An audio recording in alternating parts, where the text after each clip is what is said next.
여러분, 오늘 제가 들려드릴 이야기는요, 우리 주변 어디에나 있을 법한 어머니와 딸 이야기입니다. 서울 한복판, 그 높다란 유리 건물들 사이에 하늘을 찌를 듯 솟은 건물이 하나 있었어요. 50층짜리 건물인데 로비 바닥이 어찌나 반질반질한지 사람 얼굴이 그대로 비칠 정도였습니다. 이 건물 안에서 일하는 사람들은 모두 빠만 정장을 입고 뭔가 굉장히 바쁜 듯 걸어 다녔어요. 여기가 어딘지 아십니까?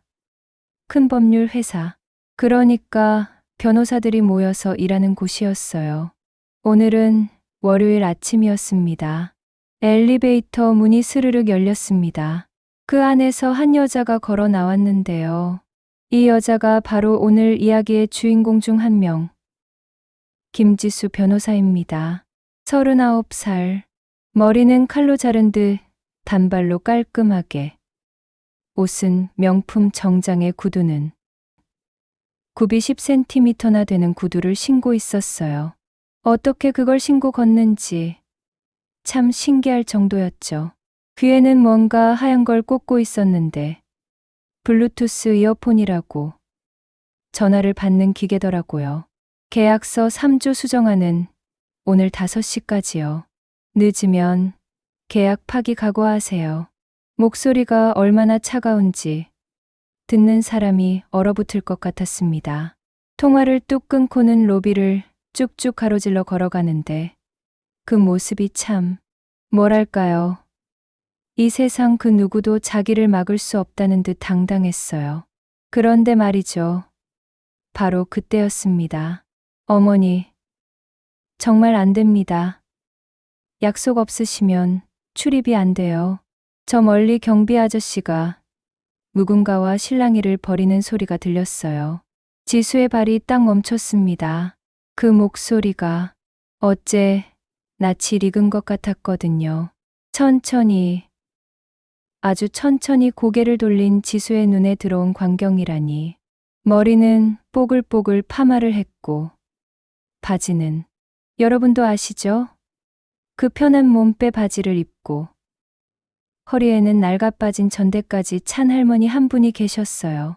손에는 빨간 글씨로 참새방앗간이라고 쓰인 떡 상자를 2개나 들고 있었습니다. 박봉래 여사, 68살, 바로 지수의 어머니였어요. 아니, 내가 이 회사 김지수 변호사 친엄마라니까요. 떡 좀 전해주면 안 되나요?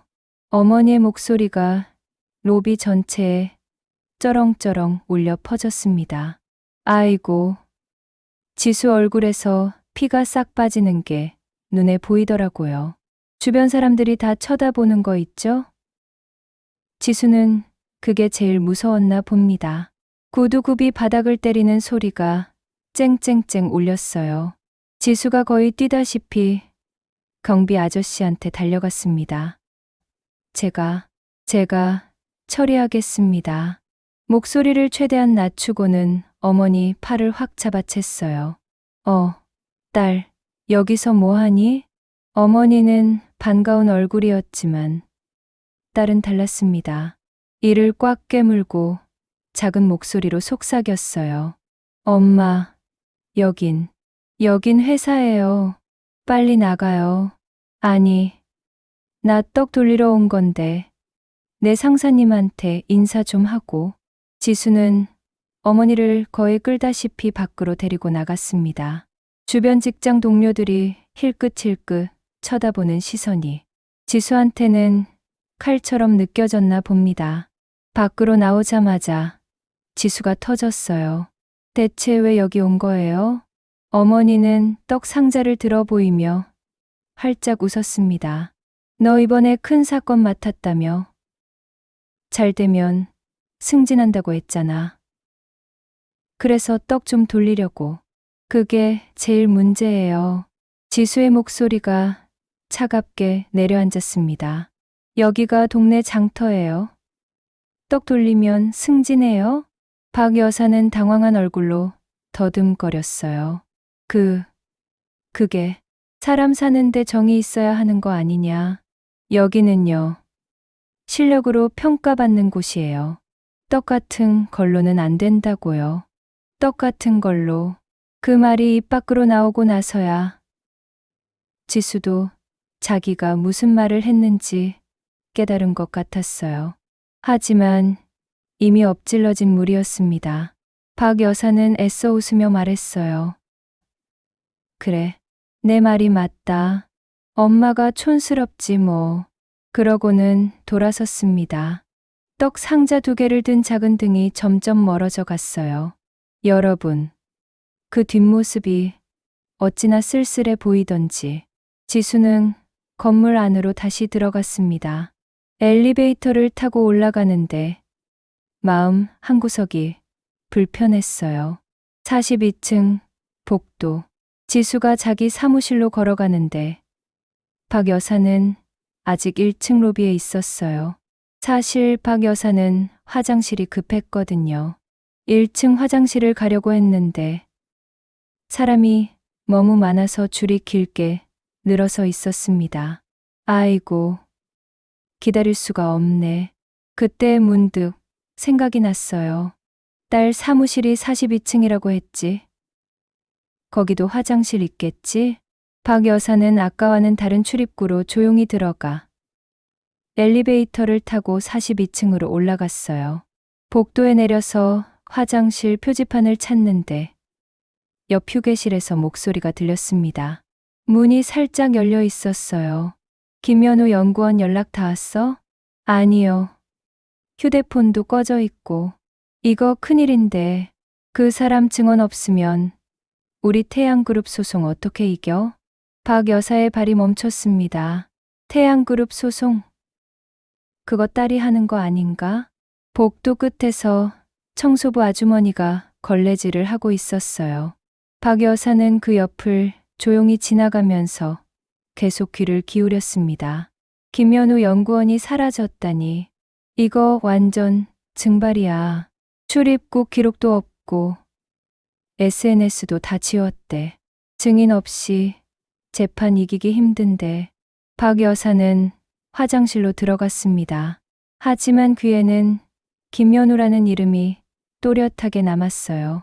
김연우, 연구원, 사라졌다. 딸이 찾아야 하는 사람인가? 지수는 사무실에 앉았습니다. 그런데 마음이 자꾸 어머니한테 갔어요. 너무 심하게 말한 거 아냐? 그때 어렸을 때가 떠올랐습니다. 초등학교 3학년 때였어요. 학교 앞 문방구에서 친구들이 수군거리는 소리를 들었죠. 야, 지수네 엄마 시장에서 떡 판다며? 맞아. 어제 봤어. 앞치마하고 떡 팔고 있더라.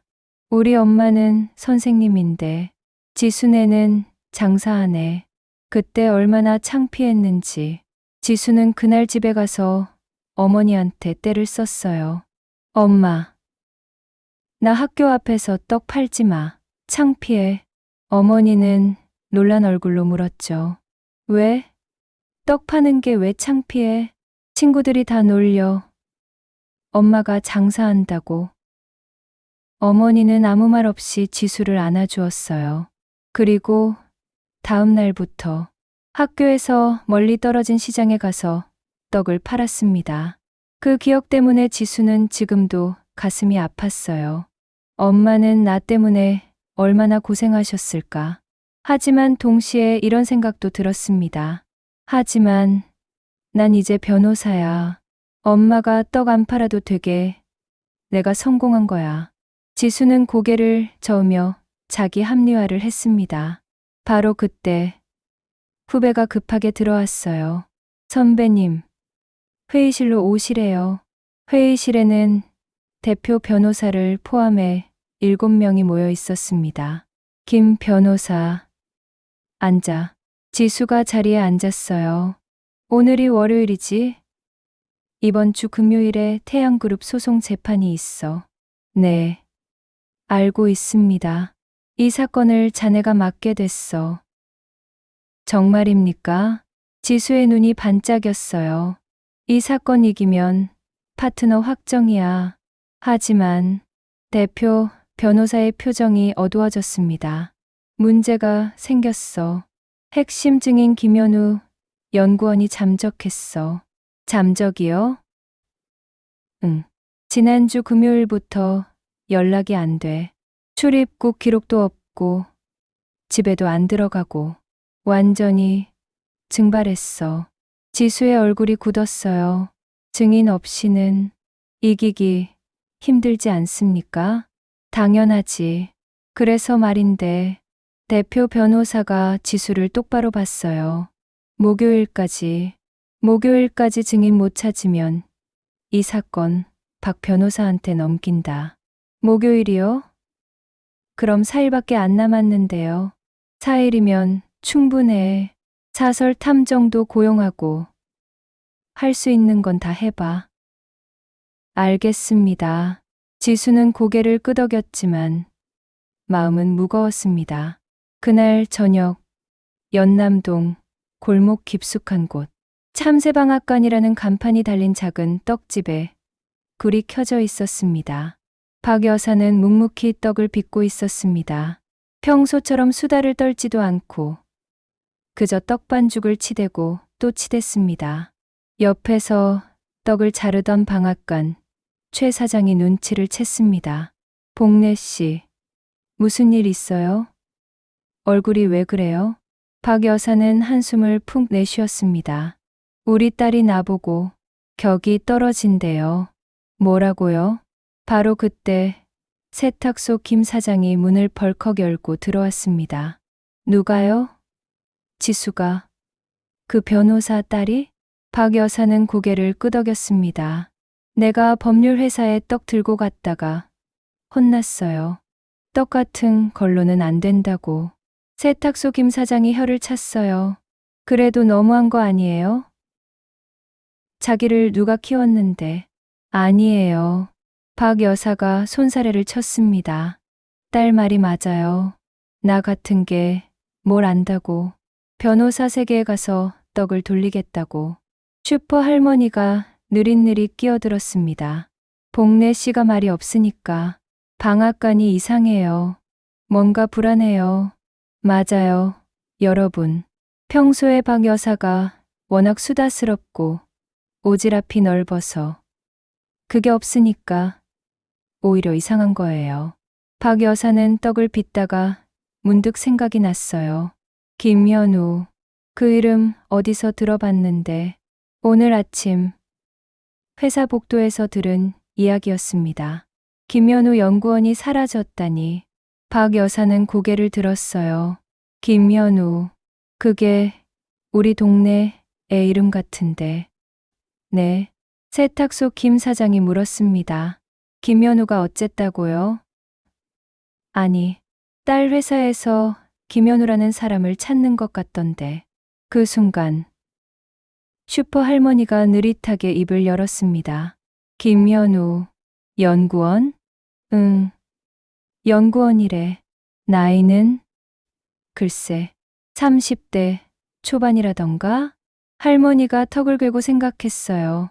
키 크고 안경 낀 박 여사가 깜짝 놀라 할머니를 봤어요. 어떻게 알아요? 그 사람, 우리 동네에서 자란 애 아닌가? 네, 몇 년 전에 독립해서 나갔는데 사람이란 게 힘들면 고향으로 돌아오는 법이지. 지수는 인생에서 가장 중요한 사건을 맡았는데 증인을 찾아야만 합니다. 목요일까지 단 4일. 그리고 박 여사는 우연히 그 증인 이름을 알게 되었어요. 그것도 딸이 찾는 사람이 혹시 동네에서 자란 아이일지도 모른다는 단서까지요. 하지만 박 여사는 고민입니다. 딸한테 말해야 할까요? 아니면 참견하지 말라고 했으니 가만히 있어야 할까요? 여러분, 월요일 밤이었습니다. 법률회사 42층. 지수의 사무실에는 아직도 불이 환하게 켜져 있었어요. 시계를 보니 밤 11시. 지수는 컴퓨터 앞에 앉아서 김현우 연구원을 찾고 있었습니다. 인터넷을 뒤지고 전화번호를 찾고 친구 명단을 뒤지고. 그런데 아무것도 안 나오는 거예요. 이상하다. 사람이 이렇게 흔적도 없이 사라질 수가 있나? 후배 변호사가 커피를 가져다 주면서 말했어요. 선배님, 집에 가서 쉬세요. 내일 다시 찾아보면. 안 돼. 지수가 고개를 저었습니다. 목요일까지야. 4일밖에 안 남았어. 후배가 조심스럽게 물었어요. 그럼 사설 탐정이라도 고용할까요? 그래. 내일 아침에 바로 연락해봐. 비용은 상관없으니까 최고를 불러. 네. 지수는 다시 컴퓨터 화면을 들여다봤지만 눈에 들어오는 게 없었어요. 그때 문득 어머니 생각이 났습니다. 오늘 너무 심하게 말한 것 같은데 휴대폰을 집어들었어요. 엄마한테 전화할까 하다가 멈췄습니다. 지금 전화하면 또 눈물 날 것 같아. 내일 하자. 바로 그 시각 참새방앗간. 박 여사는 혼자 앉아서 생각에 잠겨 있었어요. 김연우, 우리 동네 애라고 했는데 슈퍼 할머니가 말하길 연남동에서 자란 김연우라는 젊은 남자가 있다고 했어요. 키 크고 안경 낀 30대 초반. 몇 년 전까지 이 동네 살다가 독립해서 나갔다고 하더군요. 그 애가 딸이 찾는 사람일까? 박 여사는 휴대폰을 집어 들었습니다. 딸한테 전화할까 하다가 멈췄어요. 떡 같은 걸로는 안 돼요. 아침에 딸이 한 마리 귓가에 맴돌았습니다. 참견하지 말라고 했지. 확실하지도 않은데 괜히 전화했다가 또. 박 여사는 휴대폰을 내려놓았어요. 화요일 아침 지수는 사설 탐정을 만났습니다.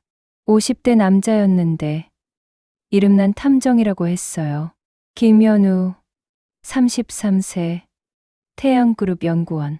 지난주 금요일부터 실종이라. 탐정이 서류를 보며 중얼거렸어요. 출입국 기록 없고 신용카드 사용 내역도 없네요. 집에도 안 들어가고. 찾을 수 있어요?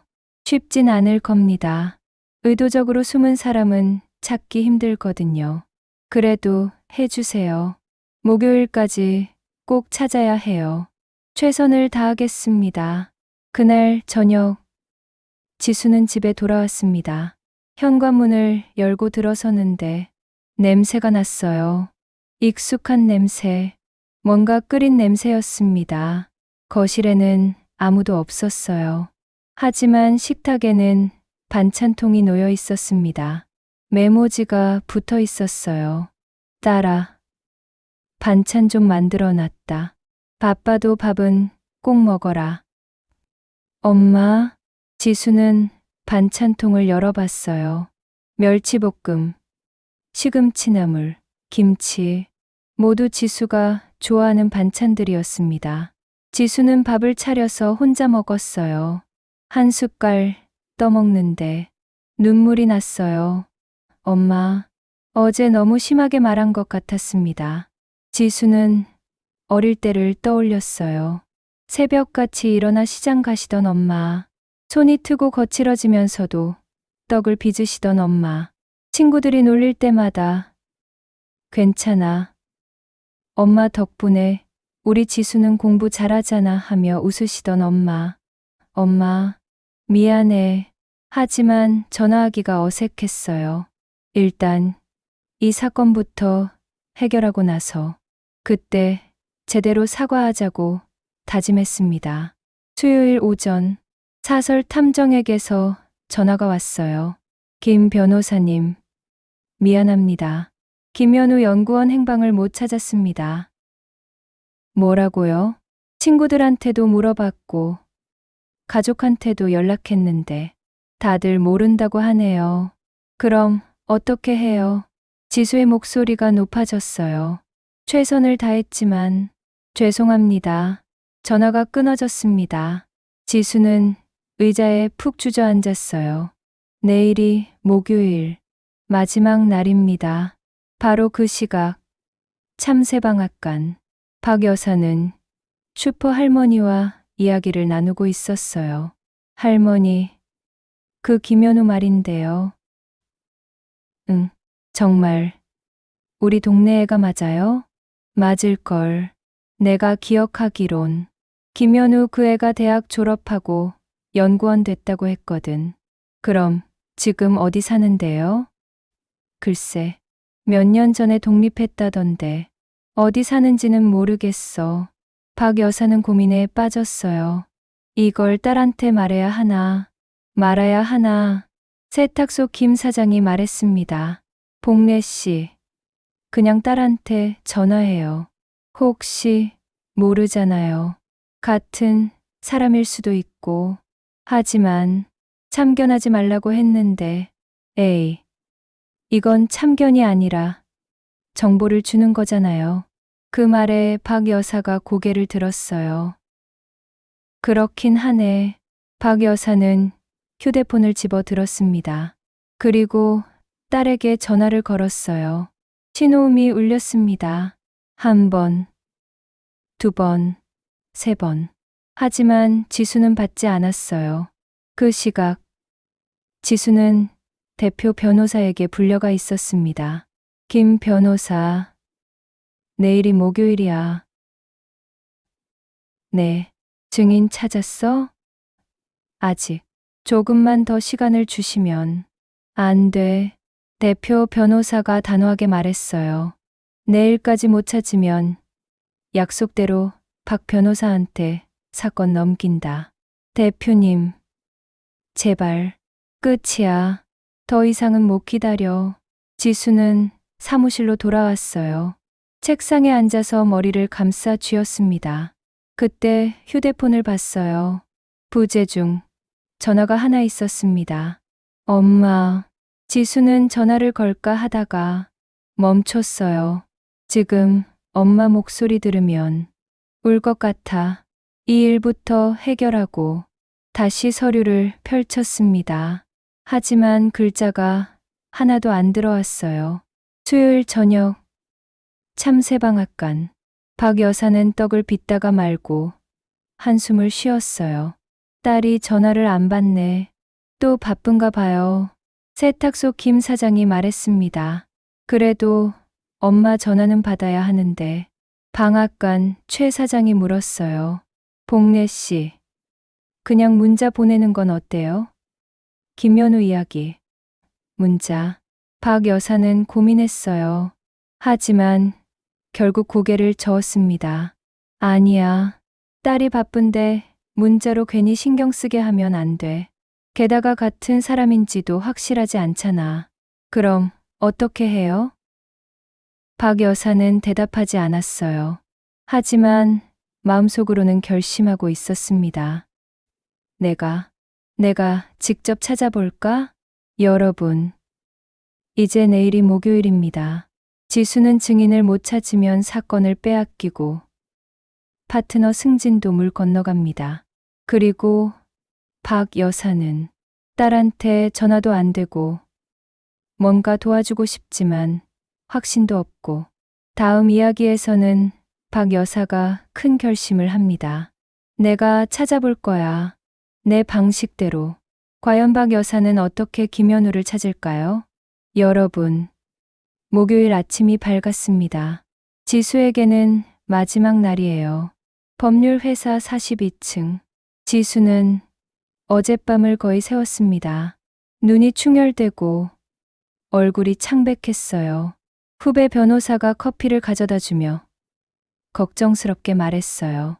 선배님, 얼굴이 왜 그래요? 괜찮아. 하지만 괜찮지 않았어요. 김연우를 찾을 방법이 없었습니다. 오전 10시 대표 변호사가 지수를 불렀어요. 김 변호사, 마지막으로 묻겠어. 증인 찾았나? 죄송합니다. 알았어.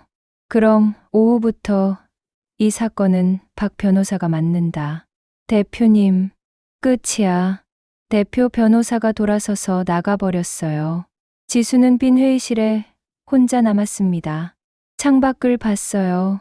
서울 하늘이 잿빛으로 흐렸습니다. 이렇게 끝인가? 바로 그 시각, 참새방앗간. 박 여사는 일찍부터 일어나서 떡을 빚고 있었어요. 하지만 오늘은 평소와 달랐습니다. 떡을 빚으면서 하나하나 예쁘게 포장을 하고 있었거든요. 복래 씨, 오늘 떡을 왜 이렇게 많이 만들어요? 방앗간 최 사장이 물었습니다. 돌릴 거야. 누구한테요? 동네 사람들한테. 박 여사가 떡 상자를 들어 올렸어요. 나 오늘 바쁠 거야. 김연우 찾아야 하니까. 뭐라고요? 세탁소 김 사장이 놀라서 물었어요. 김연우를 찾는다고요? 어떻게요? 내 방식대로. 내가 찾을 거야. 떡으로. 박 여사가 결연한 표정을 지었습니다. 떡으로요? 응. 떡 끓이면서 사람들한테 물어볼 거야. 슈퍼 할머니가 느릿하게 말했습니다. 좋은 생각이네. 동네 사람들한테 물어보면 뭐라도 나오겠지. 그렇지. 박 여사가 떡 상자를 여러 개 챙겼어요. 자, 작전 시작한다. 오전 11시. 박 여사는 첫 번째로 동네 미용실에 갔어요. 사장님, 떡 좀 가져왔어요. 어머. 박 여사님, 무슨 떡이에요? 그냥 만든 김에 나눠드리려고요. 그나저나 사장님, 박 여사가 조심스럽게 물었어요. 혹시 김연우라고 30대 남자 아세요? 키 크고 안경 낀. 이 동네에서 자랐다던데. 김연우요? 글쎄요. 잘 모르겠는데요. 이 동네 살던 애라고 들었거든요. 아, 잠깐만요. 미용실 사장이 뭔가 생각났다는 듯 말했어요. 김현우. 그 애 엄마가 우리 미용실 단골이었어요. 근데 몇 년 전에 이사 가셨는데. 어디로 이사 가셨는데요? 일산인가? 아니면 파주? 연락처 아세요? 그건 잘. 근데 왜 그 애를 찾으세요? 급한 일이 있어서요. 제발 좀 알려주세요. 미용실 사장은 한참을 생각하더니 말했어요. 그 어머니 친한 친구가 우리 동네 한의원 하시는 분이에요. 거기 가서 물어보세요. 한의원요? 감사합니다. 박 여사는 떡 상자를 두고 나왔어요. 12시. 동네 한의원. 원장님, 떡 좀 가져왔어요. 어머. 박 여사님. 어쩐 일이세요? 박 여사는 김연우 엄마 이야기를 꺼냈어요. 아, 그 친구요, 알죠? 근데 일산으로 이사 갔어요. 연락처 아세요? 당연하죠. 잠깐만요. 한의원 원장은 휴대폰을 꺼내서 번호를 찾았어요. 여기요. 전화해 보세요. 감사합니다. 박 여사는 밖으로 나와서 바로 전화를 걸었어요. 여보세요? 저는 연남동에서 떡집 하는 박복래라고 하는데요. 네. 안녕하세요. 혹시 아드님 김현우 씨 연락처 좀 알 수 있을까요? 현우를요? 김현우 엄마의 목소리가 갑자기 어두워졌어요. 그 애가 무슨 일 있어요? 아니요. 급한 일이 있어서 찾고 있거든요. 저도 연락이 안 돼요. 네. 금요일부터 전화도 안 받고 집에도 안 들어오고 무슨 일 있는 것 같은데 말을 안 해요. 박 여사의 표정이 심각해졌어요. 어머니, 혹시 아드님이 어디 갈 만한 데 없을까요? 친구 집이라든가. 글쎄요. 대학 친구들이 있긴 한데 친구분들 연락처 좀 알려주실 수 있어요? 당신은 누구세요? 왜 우리 아들을 찾는 거예요? 김연우 엄마가 경계하는 목소리로 물었습니다. 박 여사는 잠시 고민하다가 솔직하게 말했어요. 사실은요, 제 딸이 변호사인데 재판 때문에 현우 씨 증언이 필요하대요. 그런데 연락이 안 되니까 저한테 부탁한 거예요. 재판이요? 네. 태양그룹이랑 소송이래요. 김연우 엄마가 숨을 들이켰어요. 그것 때문에 우리 애가 집에 안 들어오는구나. 무슨 일 있었어요? 우리 애가요. 회사에서 잘못을 했나 봐요. 그래서 양심에 걸려서 집에도 못 들어오고. 박 여사는 상황을 이해했어요. 어머니, 걱정 마세요. 제가 꼭 찾을게요. 정말요? 네. 어머니, 아드님 친구 연락처 좀 알려주세요. 제가 하나하나 다 전화해 볼게요. 김연우 엄마는 잠시 망설이다가 3명의 친구 연락처를 알려줬어요. 오후 2시, 박 여사는 참새방앗간으로 돌아왔어요. 세탁소 김 사장과 방앗간 최 사장, 슈퍼 할머니가 기다리고 있었습니다. 어떻게 됐어요? 친구 연락처를 3개 받았어요. 박 여사가 종이를 펼쳐 보였어요. 이 친구들한테 전화해봐야 해요. 제가 할게요. 세탁소 김 사장이 나섰어요. 복래 씨는 떡이나 더 싸세요. 혹시 모르니까. 떡을 왜요? 찾으면 가져가야죠. 4명이 각자 역할을 나눴어요. 박 여사는 떡을 싸고 세탁소 김 사장은 전화를 걸고 방앗간 최 사장은 자기 가게 단골 명단을 뒤지고 슈퍼 할머니는 구매 기록을 살펴보며 혹시 김연우라는 이름이 있는지 찾았어요. 여러분, 이게 바로 참새방앗간 정보망이었습니다. 각자의 직업 강점을 총동원하는 거죠. 오후 3시, 방앗간 최 사장이 소리쳤어요. 여기 있어요. 김연우. 뭐라고요? 우리 떡집 단골 명단에 김연우가 있어요. 2년 전까지 명절 때마다 떡 주문했던 기록이. 주소는 연남동 123번지. 그게 바로 현은의 옛날 집 주소일 거예요. 오후 4시. 세탁소 김 사장이 소리쳤어요. 찾았어요. 뭐라고요? 3번째 친구한테 전화했더니 그 친구가 알더라고요. 김연우가 지금 어디 있는지. 어디요? 어디래요? 연남동이래요. 뭐? 박 여사가 놀라서 물었어요. 연남동이라고요? 우리 동네요? 네. 그 친구 말로는 김연우가 대학 동기 집에 숨어 있대요. 그 동기가 작은 모텔을 운영한다는데. 모텔이요? 어디 모텔이에요? 역 앞에 있는 해맞이 모텔이래요. 박 여사의 눈이 반짝였어요. 해맞이 모텔. 내가 아는 데네. 슈퍼 할머니가 느릿하게 말했습니다. 그 모텔 사장. 30대 남자지. 그 사람도 이 동네에서 자란 애야. 그 사람이 김연우 친구였구나. 맞아요. 방앗간 최 사장이 흥분해서 말했어요. 복래 씨. 이거 완전 동네 정보망의 승리예요. 박 여사는 휴대폰을 집어 들었습니다. 딸한테 전화를 걸었어요. 신호음이 울렸어요. 하지만 이번에도 지수는 받지 않았습니다. 안 받네. 직접 가요. 세탁소 김 사장이 말했어요. 회사로 가서 직접 말해요. 그래야겠네. 박 여사가 떡 상자를 챙겼어요.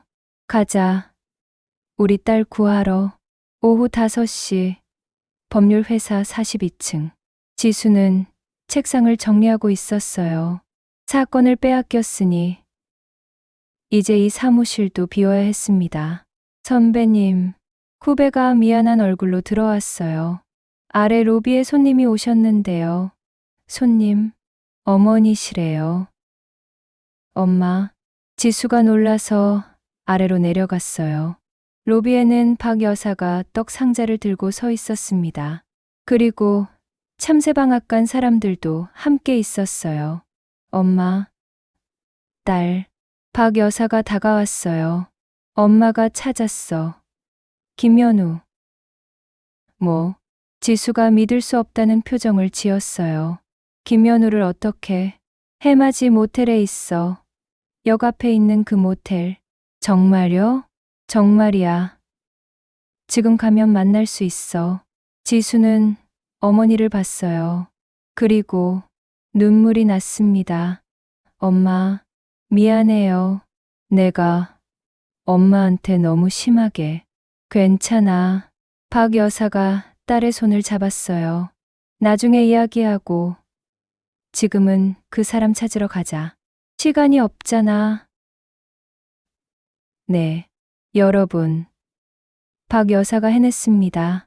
하루 만에 떡 돌리고 전화하고 동네 정보망을 총동원해서 김연우를 찾아낸 거예요.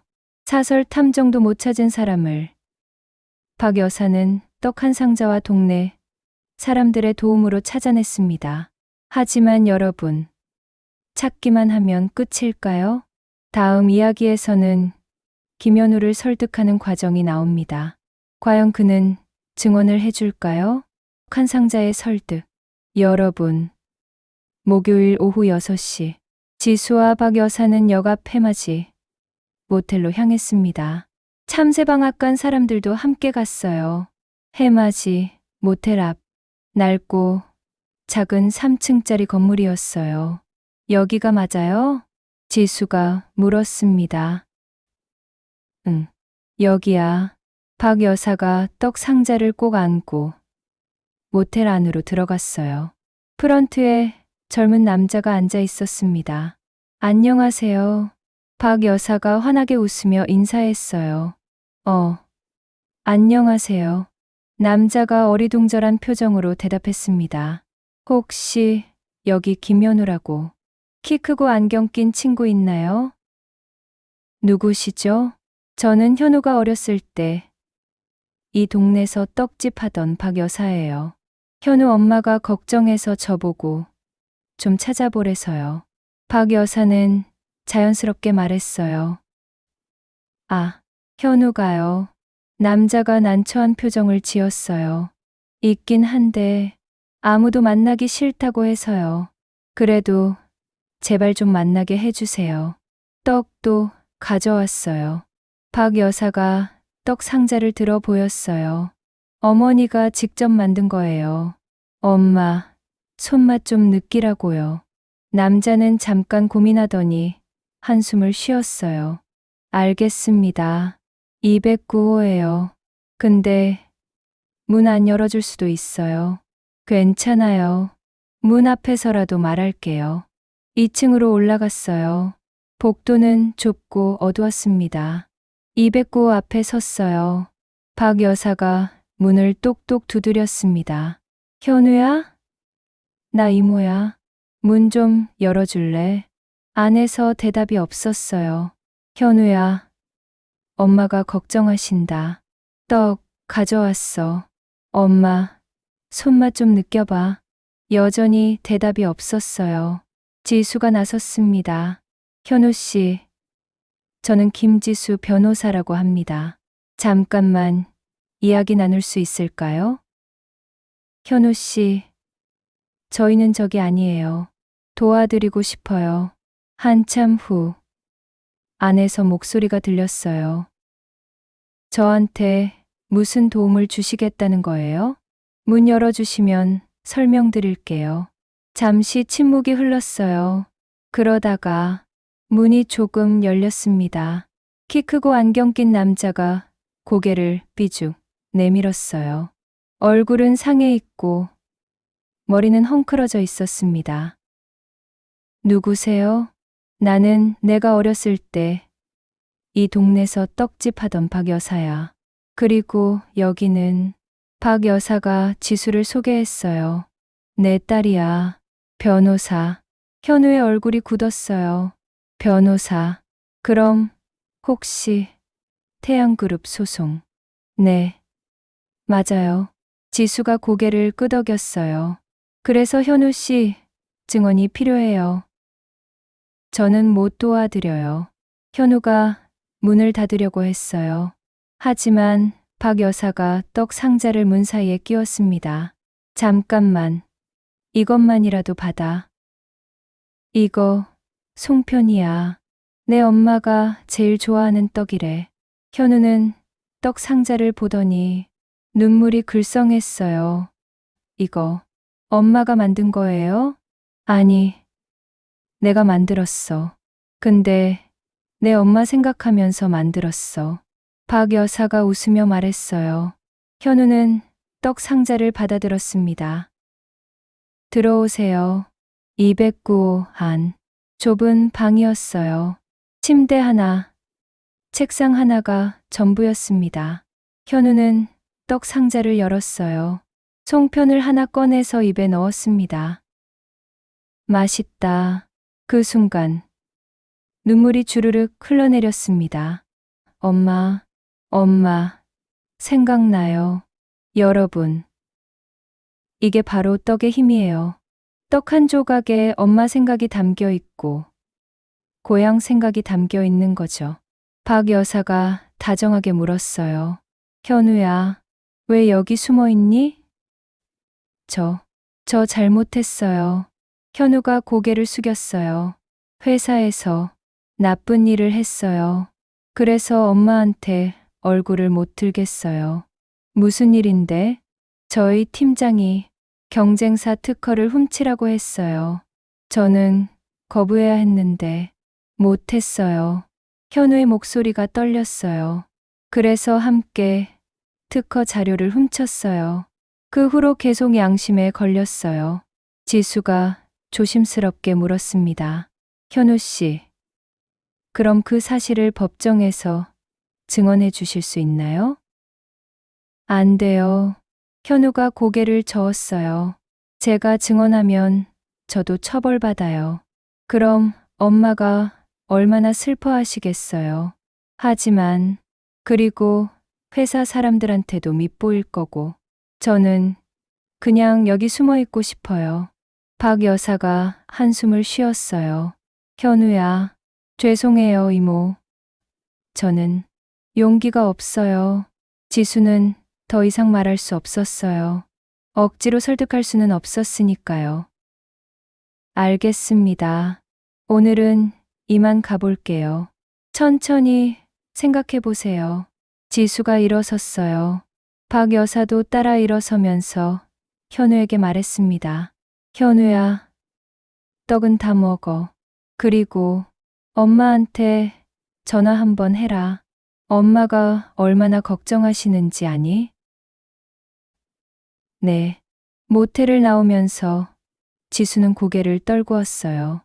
엄마, 안 되겠어. 그 사람 마음을 돌릴 수가 없어. 아직 포기하지 마. 박 여사가 말했어요. 하룻밤 자고 나면 생각이 바뀔 수도 있어. 하지만 내일까지인데 내일 아침 일찍 다시 가보자. 엄마가 떡을 더 만들어 갈게.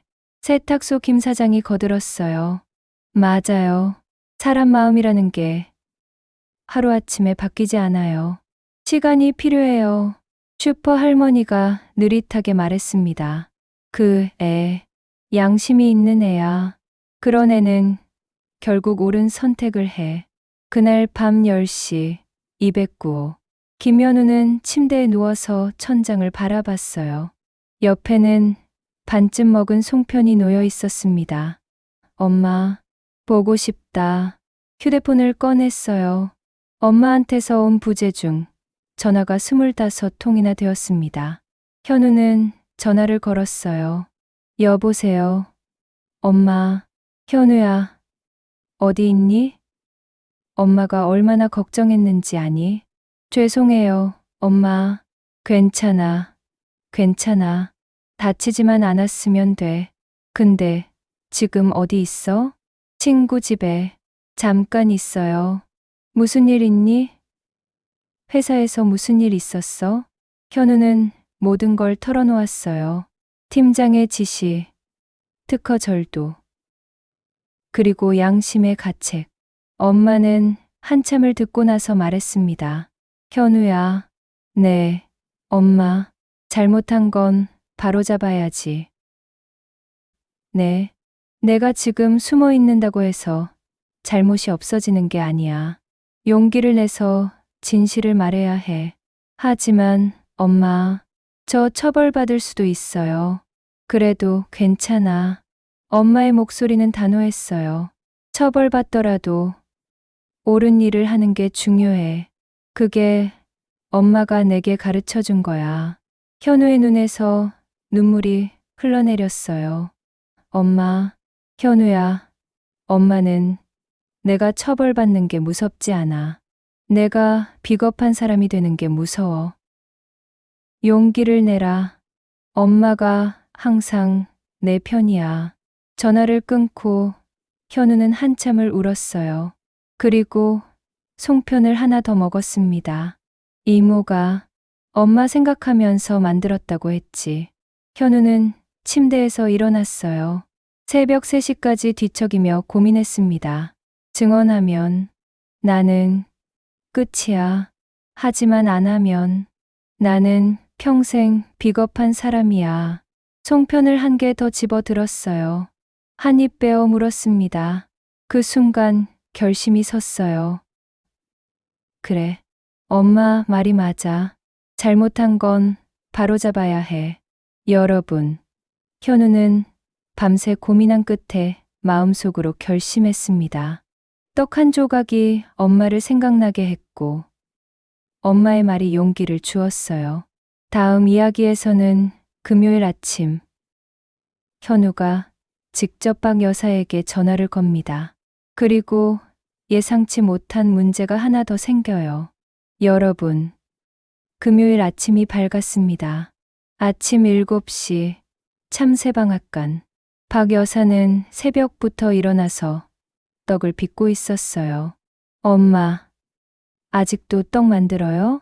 지수가 졸린 눈으로 내려왔습니다. 어젯밤 엄마 집에서 잤거든요. 응. 오늘 다시 가볼 거야. 하지만 어제 거절했는데 사람 마음이라는 게 말이야. 박 여사가 떡을 빚으며 말했어요. 하루아침에 바뀌지 않아. 근데 계속 두드리면 언젠가는 열려. 엄마는 어떻게 그렇게 확신해요? 경험이지. 경험. 엄마가 떡 팔면서 배운 거야. 바로 그때 박 여사의 휴대폰이 울렸어요. 모르는 번호였습니다. 여보세요?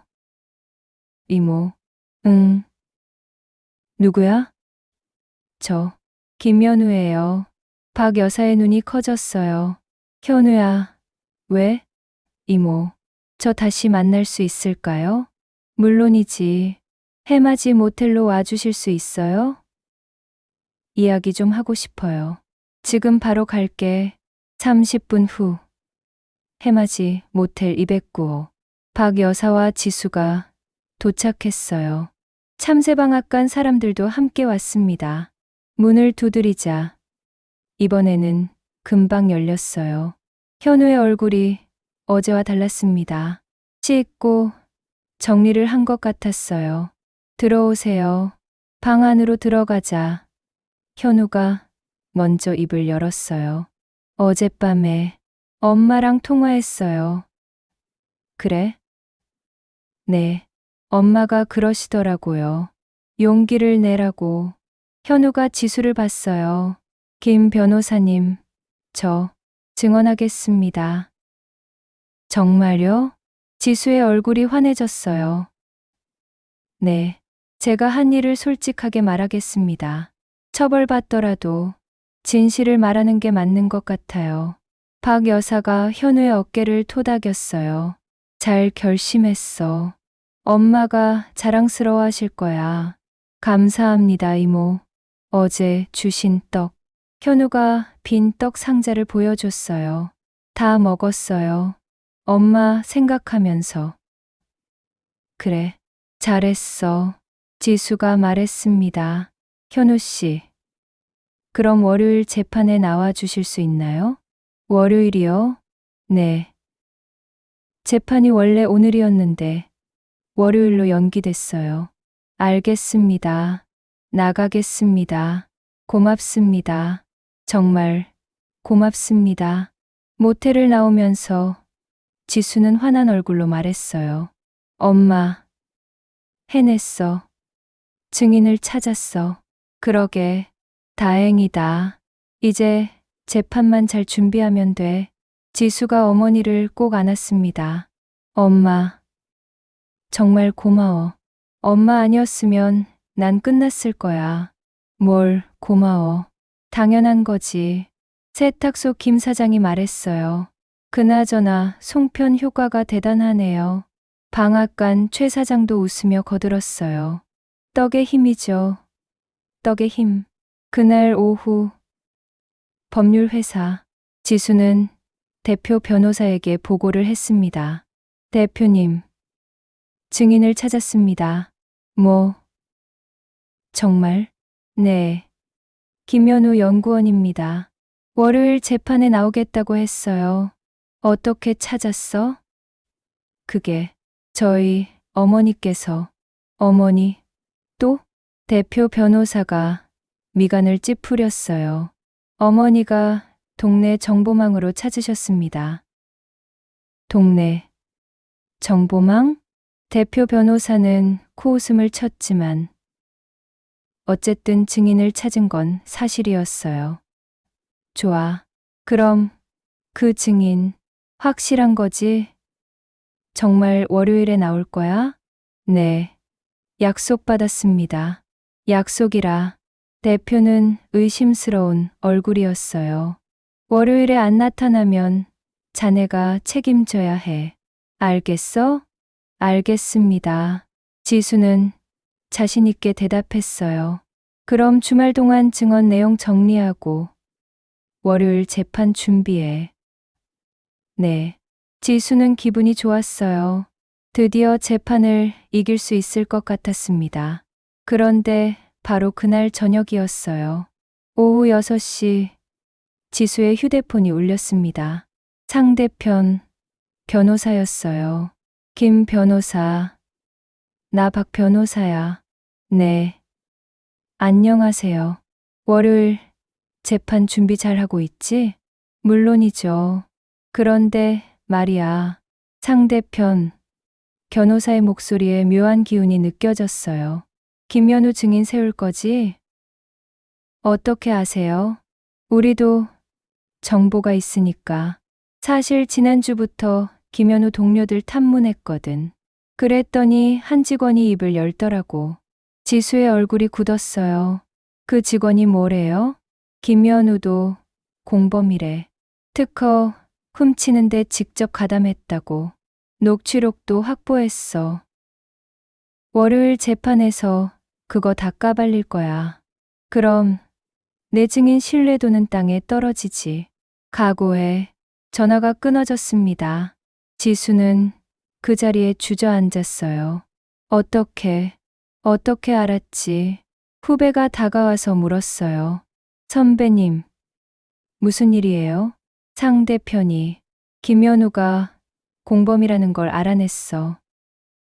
그럼 큰일인데요. 증인 신뢰도가 떨어지잖아요.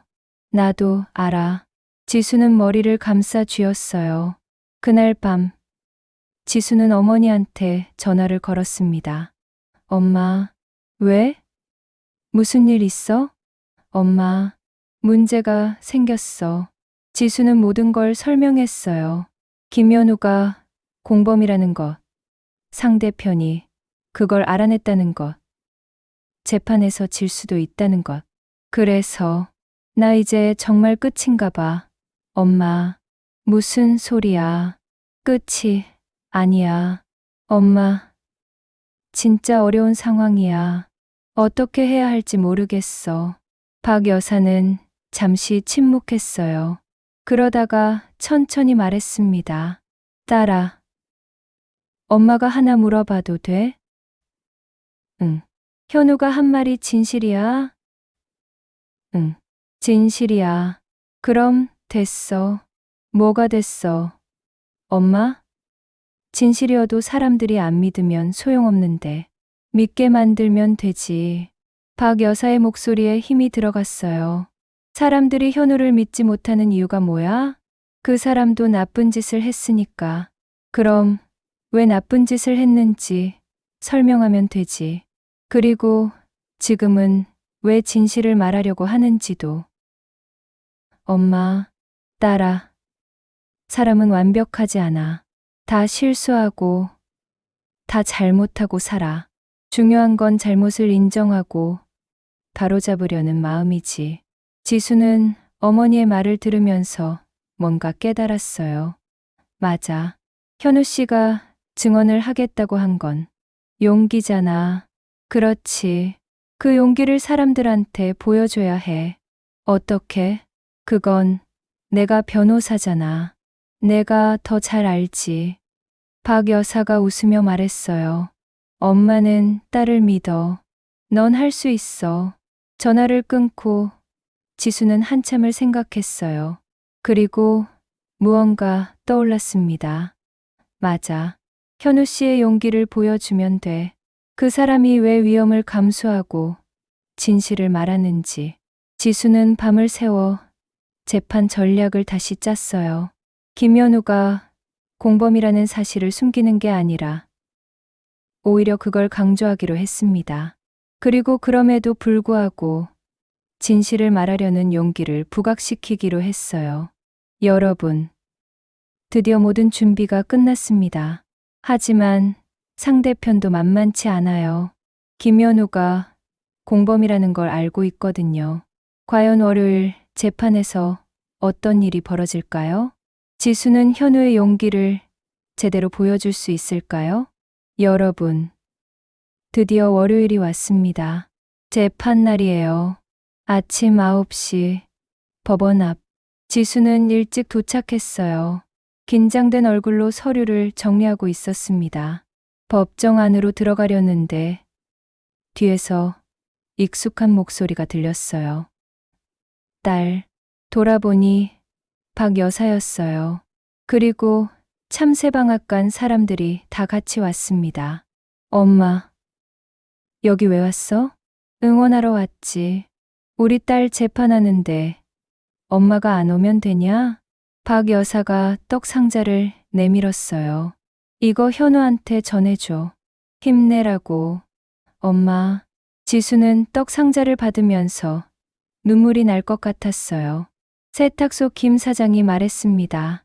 지수야, 우리가 방청석에서 응원할게. 고맙습니다, 고모. 고맙긴. 우리 동네 애 증인 세우는데 강연히 와야지. 방앗간 최 사장도 덧붙였어요. 지수야, 긴장하지 마. 넌 잘할 수 있어. 슈퍼 할머니가 느릿하게 말했습니다. 지수야, 진실은 이긴다. 걱정 마. 지수는 고개를 끄덕였어요.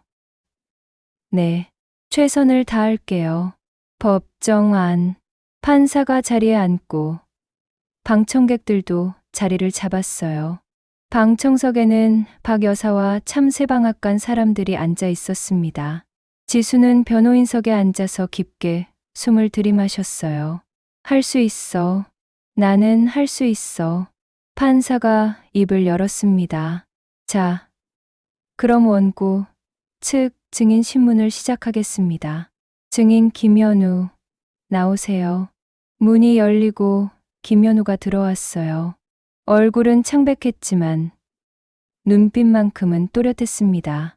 증인석에 앉아서 선서를 했어요. 저는 양심에 따라 진실만을 말할 것을 맹세합니다. 지수가 일어나서 현우에게 다가갔어요.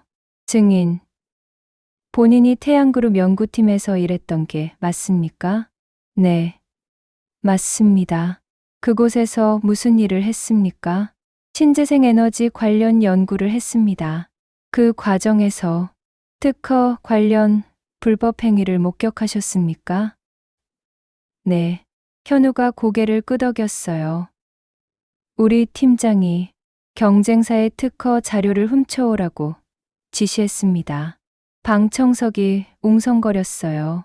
상대편 변호사가 벌떡 일어났습니다. 이에 있습니다. 증인의 증언은 신뢰할 수 없습니다. 이유는? 판사가 물었어요. 이 증인도 그 불법 행위에 가담했기 때문입니다. 상대편 변호사가 서류를 들어 보였어요.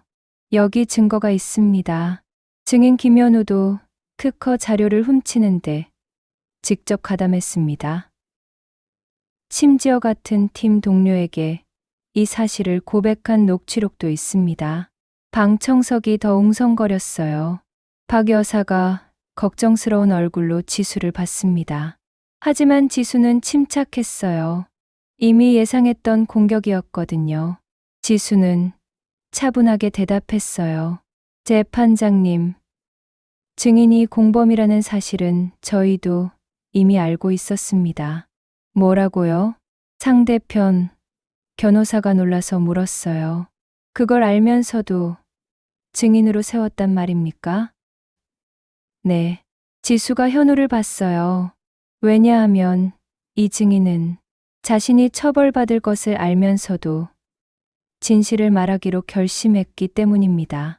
지수는 현우에게 다가갔어요. 증인, 당신이 진실을 밝히면 처벌받을 수 있다는 것을 알고 있었습니까? 네, 알고 있었습니다. 그런데도 왜 증언하기로 했습니까? 현우가 잠시 침묵했어요. 그러다가 천천히 입을 열었습니다. 저는 잘못했습니다. 현우의 목소리가 떨렸어요. 팀장의 명령이었지만 거부할 수 있었는데 하지 않았어요. 그게 계속 마음에 걸렸습니다. 그래서요? 그래서 집에도 못 가고 가족도 못 만나고 도망 다녔습니다. 하지만 도망친다고 해서 잘못이 없어지는 건 아니더라고요. 현우의 눈에 눈물이 맺혔어요. 그래서 이제라도 진실을 말하고 싶었습니다. 제가 처벌받더라도 옳은 일을 하고 싶었어요. 방청석이 조용해졌어요. 박 여사가 눈물을 닦았습니다. 지수가 배심원들을 봤어요.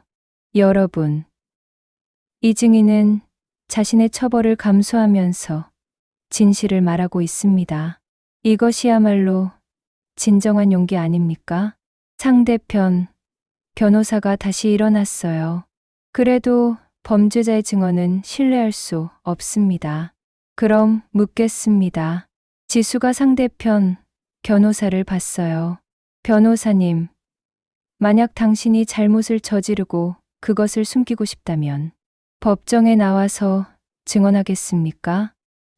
그건 보통 사람이라면 숨을 겁니다. 증거를 없애고 도망가고. 하지만 이 증인은 나왔습니다. 스스로 처벌받을 것을 알면서도. 지수의 목소리에 힘이 들어갔어요. 그게 바로 진실의 증거입니다. 배심원들이 고개를 끄덕였어요.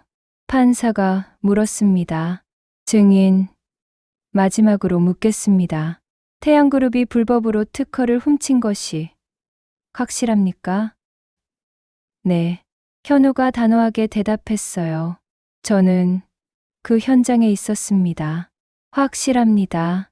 그리고 현우가 가방에서 서류를 꺼냈어요. 이게 그때 훔친 자료의 일부입니다. 제가 보관하고 있었습니다. 상대편 변호사의 얼굴이 창백해졌어요. 판사가 서류를 받아서 검토했습니다. 이건 결정적 증거네요. 지수는 안도의 한숨을 쉬었어요. 이겼다는 느낌이 들었습니다. 재판이 끝나고 판결이 났어요. 판사가 판결문을 읽었습니다. 본 재판부는 증인 김현우의 증언을 신뢰할 수 있다고 판단합니다. 비록 증인이 공범이긴 하나 스스로의 처벌을 감수하면서 진실을 밝힌 점, 그리고 결정적 증거를 제출한 점을 높이 평가합니다. 지수의 얼굴이 환해졌어요. 따라서 원고의 손을 들어줍니다. 태양그룹은 특허 침해에 대한 배상을 하십시오. 당. 판사가 망치를 내리쳤습니다. 승소. 후배 변호사가 소리쳤어요. 방청석에서 박 여사와 참새방앗간 사람들이 각수를 쳤습니다. 우리 딸이 이겼어. 박 여사가 눈물을 흘리며 웃었어요.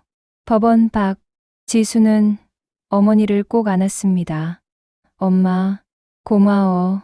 엄마, 덕분에 이겼어. 무슨 소리야. 내가 잘한 거지. 아니야. 엄마가 현우를 찾아주지 않았으면, 엄마가 용기를 주지 않았으면 난 못 이겼을 거야. 지수가 눈물을 흘렸어요. 그리고 깨달았어. 엄마의 오지랖이 사실은 세상에서 가장 강한 힘이라는 걸. 박 여사도 눈물을 닦았습니다. 딸아, 엄마. 미안해. 내가 엄마를 너무 몰랐어. 격이 떨어진다고 한 말. 정말 미안해. 괜찮아. 엄마도 미안해. 내 일에 너무 참견했어. 아니야. 지수가 고개를 저었어요. 그게 참견이 아니었어. 그건 사랑이었어. 둘은 서로를 꼭 안았습니다. 김현우가 다가왔어요. 김 변호사님, 감사합니다. 아니에요. 현우 씨, 용기 내주셔서 고마워요.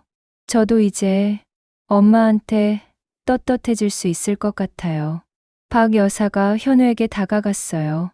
현우야, 잘했어. 내 엄마가 자랑스러워 하실 거야. 감사합니다, 이모.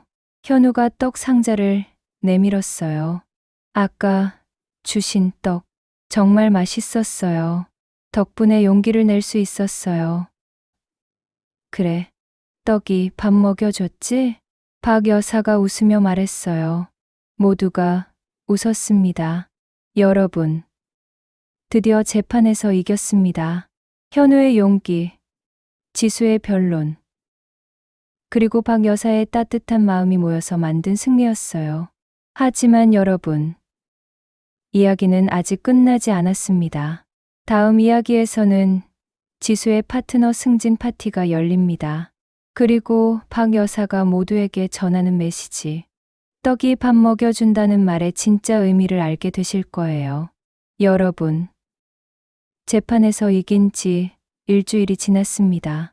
지수에게는 좋은 소식이 있었어요. 화요일 오전, 법률회사 대표 변호사 사무실. 지수는 대표 변호사 앞에 서 있었어요. 김 변호사, 수고 많았어. 대표 변호사가 처음으로 환하게 웃었습니다. 이번 승소로 우리 회사 명성이 더 높아졌어. 다른 의뢰인들도 줄을 서고 있고. 감사합니다, 대표님. 그래서 말인데, 대표 변호사가 서류 한 장을 내밀었어요. 파트너 승진. 축하해. 정말요? 지수의 눈이 커졌습니다. 당연하지. 약속했잖아.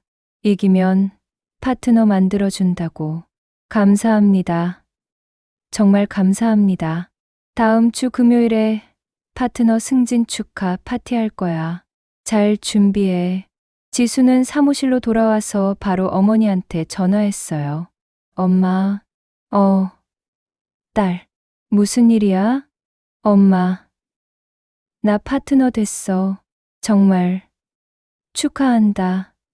딸, 박 여사의 목소리가 신났어요. 그럼 이제 높은 사람 된 거야? 응. 회사에서 제일 높은 자리 중 하나야. 우리 딸이 정말 대단해졌네.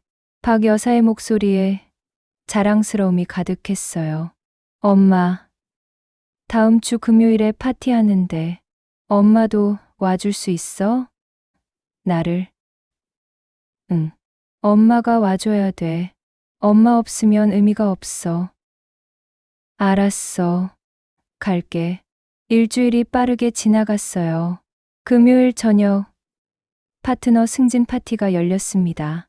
고급 호텔의 연회장, 샹들리에가 반짝이고 정장 입은 사람들이 샴페인을 마시고 있었어요. 지수는 명품 드레스를 입고 파티장에 들어섰습니다. 축하합니다. 김 변호사님, 앞으로도 잘 부탁드립니다. 사람들이 인사를 건넸어요. 지수는 미소를 지으며 인사를 받았지만 눈은 계속 입구를 보고 있었습니다. 엄마는 언제 오시려나. 바로 그때 연회장 문이 열렸어요. 박 여사가 들어왔습니다. 여러분. 그런데 박 여사의 모습이 좀 특이했어요. 한복을 입고 있었는데 손에는 커다란 떡 상자를 들고 있었거든요. 뒤에는 참새방앗간 사람들도 따라왔어요. 다들 떡 상자를 하나씩 들고 있었습니다. 어머니가 밤새 100개나 만드셨어요. 세탁소 김 사장이 자랑스럽게 말했어요. 파티장에 오신 분들 모두 드실 수 있게. 연회장이 잠시 조용해졌어요. 사람들이 수군거렸습니다. 저분들은 누구지? 떡을 왜 가져온 거야? 지수는 잠깐 당황했어요. 하지만 이내 활짝 웃으며 어머니에게 다가갔습니다. 엄마, 오셨어요? 응. 늦었니? 아니요. 딱 맞춰 오셨어요. 지수가 어머니의 손을 잡고 단상으로 올라갔어요. 마이크를 잡았습니다. 여러분, 잠시 제 말씀을 들어주시겠습니까? 사람들이 지수를 봤어요. 오늘 제가 파트너가 될 수 있었던 건 제 실력 때문만은 아닙니다. 사람들이 의아한 표정을 지었어요. 제가 이 재판에서 이길 수 있었던 건 바로 여기 계신 우리 어머니 덕분입니다. 지수가 박 여사를 소개했어요. 어머니는 평생을 동네에서 떡집을 하셨어요. 그리고 떡 하나로 동네 사람들과 관계를 맺으셨죠. 박 여사가 쑥스러워하며 손을 흔들었어요. 제가 어렸을 때는 그게 창피했어요. 지수의 목소리가 잠겼어요. 왜 우리 엄마는 다른 엄마들처럼 멋있지 않을까? 왜 우리 엄마는 항상 떡만 들고 다닐까? 왜 시장에서 장사를 할까? 지수는 잠시 말을 멈췄어요. 눈가가 붉어졌습니다. 초등학교 때 친구들이 놀렸어요. 너네 엄마 시장에서 떡 판다고. 그날 집에 가서 엄마한테 화를 냈죠. 학교 앞에서 장사하지 마. 그랬더니 엄마는 지수가 어머니를 봤어요. 그 다음 날부터 학교에서 멀리 떨어진 시장으로 가셨어요. 딸이 창피하지 않게 참석자들이 숙연해졌어요. 하지만 이번에 깨달았습니다. 어머니의 떡은 단순한 떡이 아니었어요. 떡 하나에는 사람을 생각하는 마음, 관계를 소중히 여기는 마음, 그리고 누군가를 돕고 싶은 마음이 담겨 있었어요. 사람들이 집중해서 듣고 있었어요. 제가 증인을 찾을 수 없었을 때 어머니는 동네 정보망으로 찾아주셨어요. 떡을 돌리면서 하나하나 물어보시고 전화하시고 결국 찾아내셨어요. 제가 포기하고 싶었을 때 어머니는 용기를 주셨어요. 지수가 어머니를 봤어요. 그리고 가장 중요한 건 어머니가 저한테 가르쳐 주신 거예요. 사람이 가장 중요하다는 걸. 눈물이 볼을 타고 흘러내렸습니다. 법률도 중요하고 논리도 중요하고 증거도 중요하지만 결국 가장 중요한 건 사람의 마음이에요. 그걸 어머니가 떡으로 가르쳐 주셨어요. 박 여사의 눈에도 눈물이 고였어요. 그래서 오늘 제가 준비한 게 있습니다. 지수가 손짓을 했어요. 참새방앗간 사람들이 떡 상자를 열기 시작했습니다. 오늘 샴페인 대신 어머니가 만든 떡을 나눠드리려고 합니다. 떡을요? 누군가 물었어요. 네, 떡을요. 지수가 웃으며 말했어요. 이 떡 한 조각 한 조각에는 감사하는 마음이 담겨 있어요. 저를 도와주신 모든 분들께 감사하는 마음이요. 박 여사와 참새방앗간 사람들이 떡을 나눠주기 시작했어요. 처음에는 어색해하던 사람들도 떡을 받아서 한 입 베어 물었습니다. 맛있는데요? 이거 직접 만드신 거예요? 네. 제 손으로 직접 만들었습니다. 박 여사가 환하게 웃으며 대답했어요. 대표 변호사도 떡을 받아들고 한 입 베어 물었습니다. 정말 맛있네요. 이게 바로 그 유명한 참새방앗간 떡입니까? 유명하진 않아요. 그냥 정성껏 만든 떡이에요. 정성이 느껴지네요. 대표 변호사가 고개를 끄덕였어요. 분위기가 점점 따뜻해졌어요. 사람들이 떡을 먹으면서 이야기를 나누고 웃고 박 여사와 인사를 나눴습니다. 어머니, 덕분에 우리 회사가 승소했습니다. 감사합니다. 아니에요. 우리 딸이 잘한 거죠. 아니에요. 어머니가 증인을 찾아주지 않으셨으면 우리는 졌을 거예요. 한 후배 변호사가 박 여사에게 물었어요. 어머니, 어떻게 그렇게 빨리 증인을 찾으셨어요? 별거 아니에요. 그냥 동네 사람들한테 물어봤죠. 그게 쉽지 않은데요. 보통은 그렇게 안 되잖아요. 그건 말이죠. 박 여사가 떡을 하나 들어 보이며 말했어요. 평소에 관계를 잘 맺어놔야 해요. 이 떡 하나 나눠주고 안부 한번 물어보고 그런 게 쌓이면 나중에 도움이 돼요. 아, 후배 변호사가 감탄했어요. 그게 바로 인맥 관리네요. 인맥이라고 하기엔 거창하고 박 여사가 웃었어요. 그냥 사람 사는 거죠. 서로 돕고 사는 거. 파티가 끝나고 지수와 박 여사는 함께 밖으로 나왔어요. 밤하늘에 별이 반짝이고 있었습니다. 엄마, 오늘 고마워. 뭘 고마워. 당연한 거지. 엄마, 덕분에 내가 여기까지 왔어. 내가 잘해서 온 거야. 둘은 나란히 걸었어요. 엄마. 왜? 나 이제 알았어. 뭘? 떡이 밥 먹여준다는 게 무슨 뜻인지. 박 여사가 지수를 봤어요. 떡이 정말로 밥을 먹여주는 게 아니야. 떡으로 사람과 관계를 맺고 그 관계가 나를 살려주는 거야. 그게 진짜 떡이 밥 먹여준다는 뜻이었구나. 박 여사가 환하게 웃었습니다. 그래. 우리 딸이 드디어 알았네.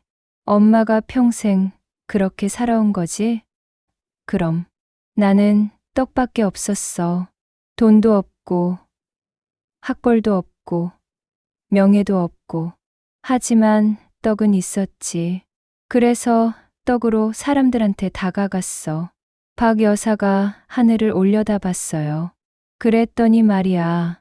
사람들이 나를 도와주더라. 내가 힘들 때, 내가 외로울 때, 내가 걱정될 때 다들 와서 도와줬어. 엄마, 그게 바로 떡의 힘이야. 아니, 관계의 힘이지. 지수는 어머니의 손을 꼭 잡았어요. 엄마, 나도 이제 알았어. 앞으로는 엄마처럼 살고 싶어. 내 딸이 나보다 훨씬 더 잘할 거야. 엄마, 사랑해.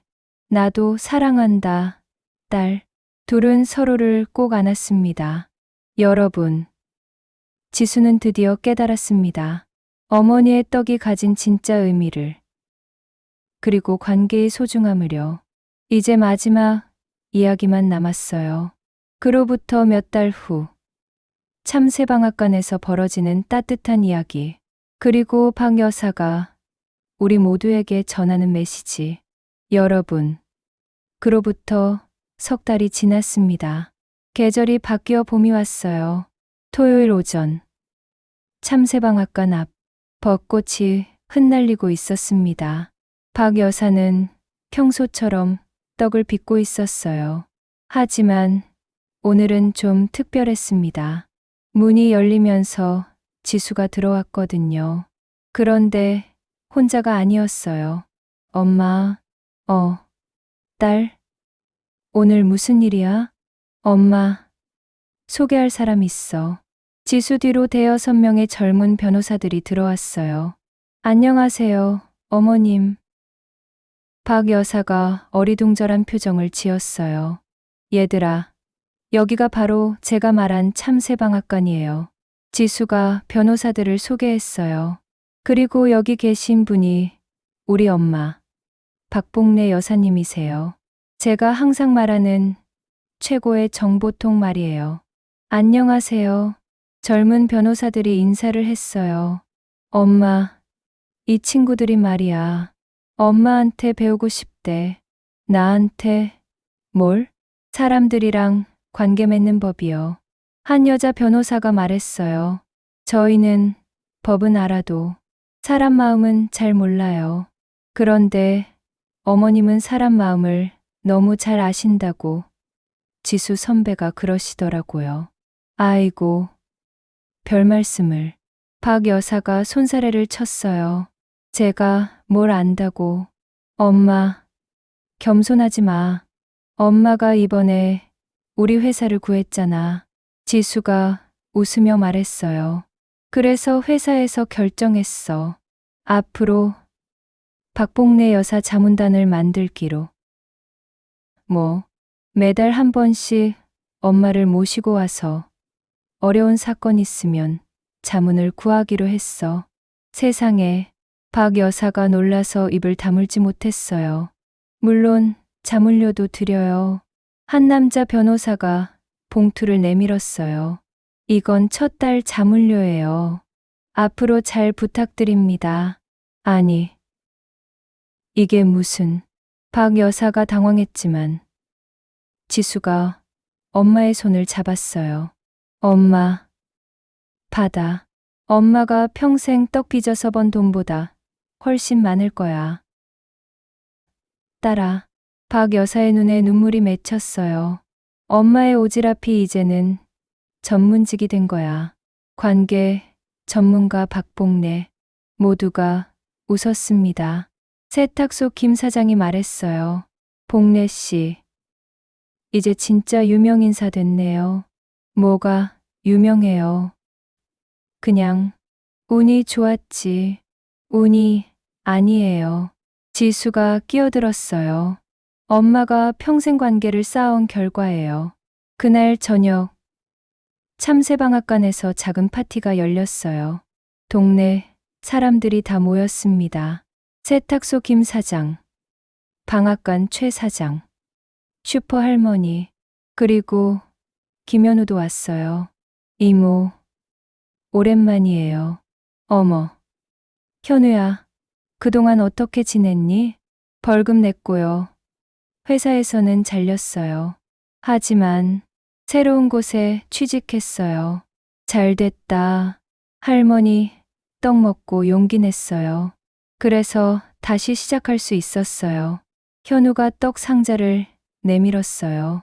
이거 우리 엄마가 보내래요. 할머니가 우리 아들 살렸다고. 박 여사가 떡 상자를 받으며 웃었어요. 떡으로 떡을 받네. 모두가 웃었습니다. 슈퍼 할머니가 느릿하게 말했습니다. 봉래 씨, 40년 동안 이 동네에서 떡 빚으면서 산 보람이 있네요. 40년. 박 여사가 감회에 젖은 표정을 지었어요. 세월 참 빠르네. 그때는 딸 하나 변호사 만들겠다고 악착같이 살았는데. 그리고 해냈잖아요, 엄마. 응, 해냈지. 박 여사가 딸을 봤어요. 근데 말이야, 딸. 왜? 나는 내가 변호사 된 게 제일 자랑스러운 게 아니야.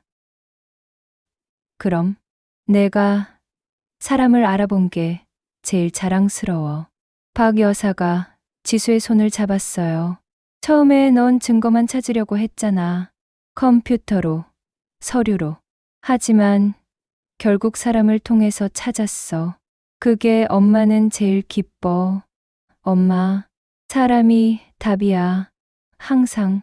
박 여사가 주변 사람들을 둘러봤어요. 이 사람들 봐. 동네 아줌마, 아저씨, 할머니들. 별것 없어 보이지? 하지만 이 사람들이 모이면 세상 어떤 것도 해낼 수 있어. 모두가 고개를 끄덕였어요. 그게 바로 떡의 힘이고 관계의 힘이야. 박 여사가 떡을 하나 들어 올렸어요. 여러분, 떡 하나 들어봐요. 모두가 떡을 하나씩 들었습니다. 이 떡은 별거 아니에요. 쌀로 만든 거예요. 하지만 이 떡을 나눠 먹으면 우리는 가족이 돼요. 박 여사의 목소리가 따뜻했어요. 세상 사람들은 돈으로 관계를 맺으려고 해요. 명함으로, 학벌로, 지위로. 하지만 그건 진짜 관계가 아니에요. 진짜 관계는 박 여사가 떡을 한 입 베어 물었어요. 함께 밥 먹고, 떡 나눠 먹고, 수다 떨고, 걱정해주고. 그렇게 만들어지는 거예요. 모두가 떡을 먹었습니다. 지수가 말했어요. 엄마, 나 이제 알았어. 왜 엄마가 평생 떡을 빚었는지. 왜? 떡이 밥 먹여주니까. 하하하. 박 여사가 크게 웃었어요. 그렇지. 떡이 밥 먹여주지. 여러분, 오늘 이야기는 여기서 끝입니다. 박복래 여사와 딸 김지수의 이야기. 한 사람은 평생 떡을 빚으며 관계를 쌓아왔고, 한 사람은 그 관계의 힘을 깨달았어요. 세상에는 많은 힘이 있습니다. 돈의 힘, 지위의 힘, 학벌의 힘. 하지만 가장 강한 힘은 무엇일까요? 바로 사람의 힘입니다. 서로 돕고, 서로 아끼고, 서로 걱정해주는 그 마음의 힘이에요. 박 여사가 평생 떡으로 만들어 온 것이 바로 그거였습니다. 여러분도 주변을 한번 둘러보세요. 가족이 있고, 이웃이 있고, 친구가 있잖아요. 그 사람들에게 떡 한 조각, 아니 마음 한 조각을 나눠 보세요. 그럼 여러분도 알게 될 거예요. 떡이 정말로 밥을 먹여준다는 걸. 에필로그. 그로부터 1년 후, 참새방앗간은 더 이상 작은 떡집이 아니었어요. 박복래 관계연구소라는 간판이 붙었고, 매주 수요일이면 젊은 변호사들이 찾아와서 자문을 구했습니다. 지수는 로펌의 파트너로서 승승장구했어요. 하지만 매주 토요일은 반드시 참새방앗간에 와서 어머니와 떡을 빚었습니다. 김연우는 작은 연구소에 취직해서 열심히 일하고 있어요. 그리고 가끔 참새방앗간에 들러서 떡을 사갑니다. 세탁소 김 사장, 방앗간 최 사장, 슈퍼 할머니 모두 여전히 참새방앗간에 모여서 수다를 떨고 서로의 안부를 묻습니다. 그리고 박 여사는요? 여전히 떡을 빚고 있어요. 역시 떡이 밥 먹여주지. 오늘도 그렇게 말하면서요. 여러분, 오늘 이야기 재미있으셨나요? 이 이야기를 듣고 계신 모든 어머님들께 말씀드리고 싶어요. 여러분이 평생 해오신 그 오지랖이요. 그게 정말 대단한 거예요. 자식들이 가끔 엄마 참견하지 마라고 할지 몰라도요. 나중에는 다 알아요. 그게 사랑이었다는 걸. 그리고 자식들에게도 말하고 싶어요. 어머니의 오지랖을 좀 더 따뜻하게 봐주세요. 그게 다 사랑이에요. 이 이야기가 여러분의 마음의 작은 떡 한 조각처럼 따뜻하게 남았으면 좋겠습니다. 들어주셔서 감사합니다. 끝.